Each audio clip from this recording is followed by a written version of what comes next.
बता दिया था कि सर एजुकेशनल ऑब्जेक्टिव या जिसे हम शैक्षिक उद्देश्य के नाम से या लर्निंग डोमेन के नाम से जानते हैं, सीखने के 3 उद्देश्य होते हैं।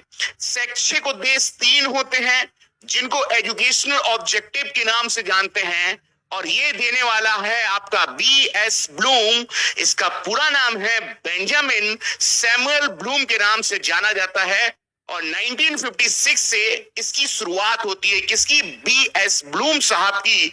और ब्लूम ने 3 आयाम सीखने के दिए, जिसको लर्निंग डोमेन भी कहते हैं, एजुकेशनल ऑब्जेक्टिव भी कहते हैं, या शैक्षिक उद्देश्य के नाम से जानते हैं। उसने बताया सीखने के 3 पक्ष हैं, एक संज्ञानात्मक, एक भावात्मक, और देन आफ्टर आपका क्रियात्मक।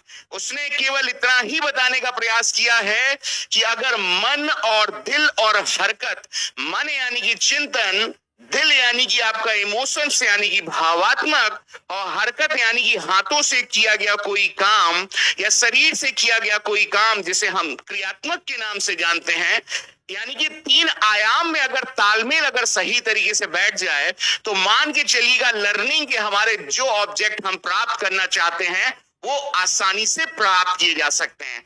इसको आगे मैं सरलता से कहना चाहूंगा फील।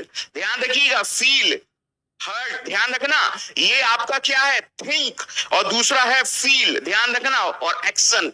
3 चीजें मैंने आपसे कही हैं। एक होता है आपका थिंक, दूसरा है आपका फील, और तीसरा है एक्शन। थिंक संज्ञानात्मक है, फील आपका भावात्मक है, और एक्शन आपके शरीर के द्वारा कोई क्रियात्मक वर्क है। अगर इन 3 चीजों में तादात्म्य बैठ जाए, समन्वय बैठ जाए, तो लर्निंग के हमारे ऑब्जेक्टिव पूरे हो जाएंगे। क्योंकि जितना हम सोचेंगे और अगर उस सोच में अगर अपना इमोशंस यानी कि इंटरेस्ट जगाएंगे, तो लर्निंग का करने का मजा ही या स्वाद ही अलग होगा। और इसी स्वाद को चखने के क्रम में हम लोग वेलकम करेंगे आप सभी का यहाँ पर ब्लूम टेक्सोनॉमी में। और ब्लूम टेक्सोनॉमी में इतना मैं कल आपको बता चुका था, और देन आफ्टर मैंने आपको ये भी बताया था, ब्लूम जो साहब थे जिनको B.S. ब्लूम के नाम से जाना जाता है, उन्होंने तो केवल और केवल संज्ञानात्मक पक्ष दिए थे। उन्होंने भावात्मक और क्रियात्मक आयाम नहीं दिया। उन्होंने तो केवल 96 में संज्ञानात्मक जो आपके ब्रेन से थिंग से रिलेटेड था, उसमें 6 आयाम ज्ञान, बोध, प्रयोग, विश्लेषण, संश्लेषण और मूल्यांकन वाला पिरामिड समझाया था। भावात्मक और क्रियात्मक के बारे में तो किन्हीं अन्य दूसरे मनोवैज्ञानिकों का नाम आता है, उस पर हम आगे आगे धीरे धीरे चर्चा करेंगे।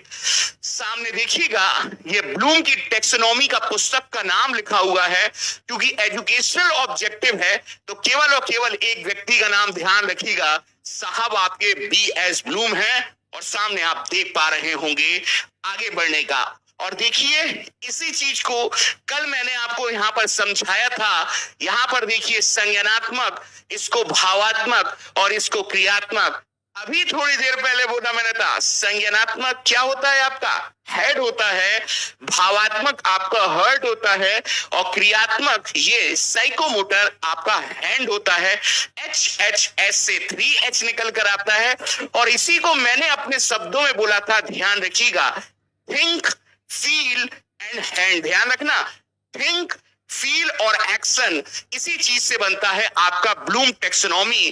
क्योंकि हम चीजों को सीखते भी, उसकी नॉलेज भी प्राप्त करते हैं, और उस नॉलेज में हम यहां पर इमोशंस यानी कि भावात्मक आयाम को भी शामिल करते हैं। देन आफ्टर हम किसी काम को एक्टिविटी के द्वारा, बॉडी के द्वारा करके भी देखते हैं। इतना ही कल मैंने आप लोगों को समझाया था, और आगे आपके सामने ये वाली प्रोसेस आपके सामने बनी है। और इसी प्रोसेस को कल मैं समझा रहा था, आपको यहां तक बात समझ में आ गया होगा। कल मैंने यहां पर ध्यान से देखिएगा बच्चे, पहले मैं मार्कर चेंज कर लेता हूं, आवश्यक लग रहा है यहां पर मुझको। कल मैंने नॉलेज आपको समझाया, नॉलेज के बाद मैंने कल आपको बोध भी समझा दिया था, और नॉलेज और बोध के बाद मैंने कल आपको एप्लीकेशन भी समझा दिया था। ये 3 चीजों को मैंने विस्तारित तरीके से समझाया ताकि क्वेश्चंस आए तो आप कॉन्सेप्ट समझ सके। रटना नहीं है, समझने का काम है। नॉलेज को मैंने कल ही कहा था, ये आपका ज्ञान होता है। कॉम्प्रिहेंशन को हम बोध के नाम से जानते हैं। बोध होता है आपका समझ। जैसे आप कहते हो कि अर्थ समझाइए, यानी कि ये अर्थ के समझने से रिलेटेड है।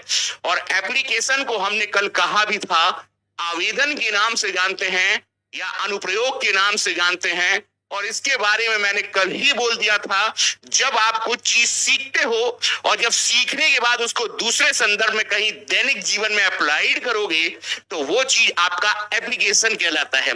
सर एग्जाम्पल एक बार और बता दीजिए। ठीक है, कोई दिक्कत नहीं, बता देता हूं। अब आपने गति के नियम सीखे तो आप देखिए, कभी बस में सफर करिएगा तो बस में सफर करते हैं तो जब एकदम से ब्रेक लगते हैं तो हम आगे की ओर झुक जाते हैं।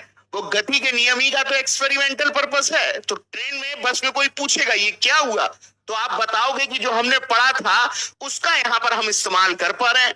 यानी कि जो सीखो उसको दैनिक जीवन में, प्रैक्टिकल लाइफ में या व्यवहारिक जीवन में दूसरे संदर्भ में इस्तेमाल करते हो ना, तो वो चीज होती है आपका एप्लीकेशन, जिसको हम अप्लाइड पोर्शन भी कहते हैं। कभी कभार आपने सुना भी होगा, सर आपने थ्योरी तो पढ़ा दी लेकिन इसका यूज कहां कर पाएंगे, इस्तेमाल कहां कर पाएंगे। तो इस्तेमाल करने के संदर्भ में मैंने आपको एप्लीकेशन बताया था और बोध के बारे में इतना बताया था, जिस व्यक्ति को बोध हो गया, जिस व्यक्ति को समझ हो गई, जो व्यक्ति किसी चीज का अर्थ समझ गया तो वो सही और गलत में अंतर कर पाएगा। सही और गलत में अंतर का अर्थ है कि अंतर वाले प्रश्न और वर्गीकरण वाले प्रश्न अगर कहीं शामिल किए जाते हैं तो वो बोध में शामिल किए जाते हैं, जिसको कॉम्प्रिहेंशन के नाम से जानते हैं। मुझे उम्मीद है कि यहां तक अब आपको कोई दिक्कत नहीं होने वाली। अब यहां पर हम लोग एनालिसिस के बारे में देखेंगे और एनालिसिस को हम लोग विश्लेषण के नाम से, सिंथेसिस को यहां पर संश्लेषण के नाम से और इवैल्यूएशन को यहां पर मूल्यांकन के नाम से जानते हैं। देन आफ्टर हम कुछ प्रश्न करेंगे, क्योंकि देखिए कोई भी टॉपिक पढ़िए उसके बेसिक एमसीक्यूज भी साथ में करते हुए चलिएगा, क्योंकि थंबनेल में ही हमने वहां पर लिख रखा है कि थ्योरी भी होगी, साथ में थ्योरी के साथ हल्का सा एमसीक्यू करा दीजिए, ताकि जो बच्चे इनिशियल स्टेज पर हैं, जो देख पा रहे हैं, ताकि उनको समझ भी आ सके और उनको लगे कि हाँ संस्थान में प्रैक्टिस भी कराया जाता है। डेमोस्ट्रेशन में ध्यान में रखिएगा। आगे बढ़ते हैं, यहां पर 3 के बाद चौथा लिखाएंगे। अब हम सब लोग यहां पर देख पा रहे होंगे, ये यहां पर लिखा हुआ है विश्लेषण। नोट करना है, बहुत बेसिक है यहां पर, ठीक है। एनालिसिस कहते हैं इसको। सर लिखवाइएगा इसके बारे में। बिल्कुल साहब, उसी के लिए तो आए हैं यहां पर।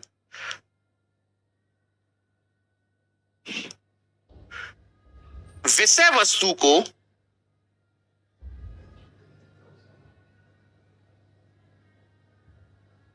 सरल करने के लिए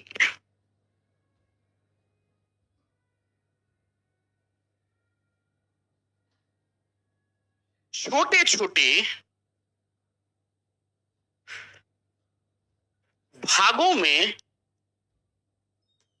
खंडित या विभाजित करना, पहला पॉइंट है ये।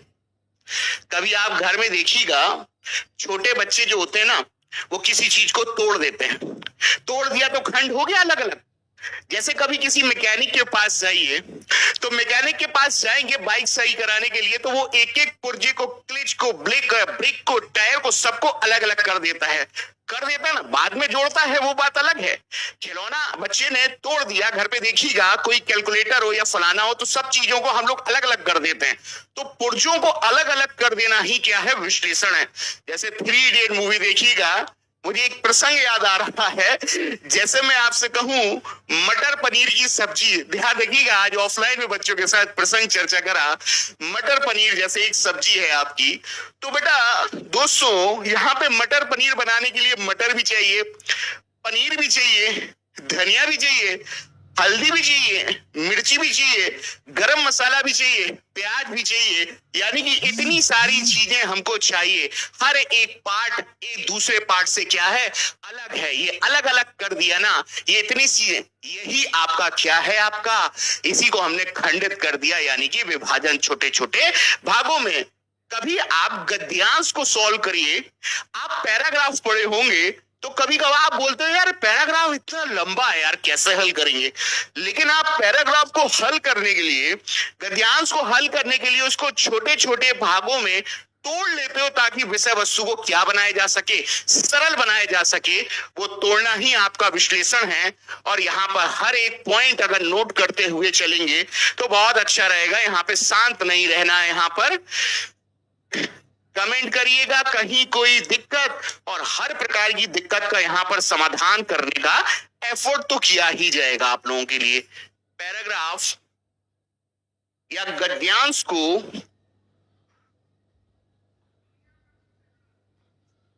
सरल करने के लिए ये प्रश्न बनेंगे इस तरीके से, ध्यान रखना। सरल करने के लिए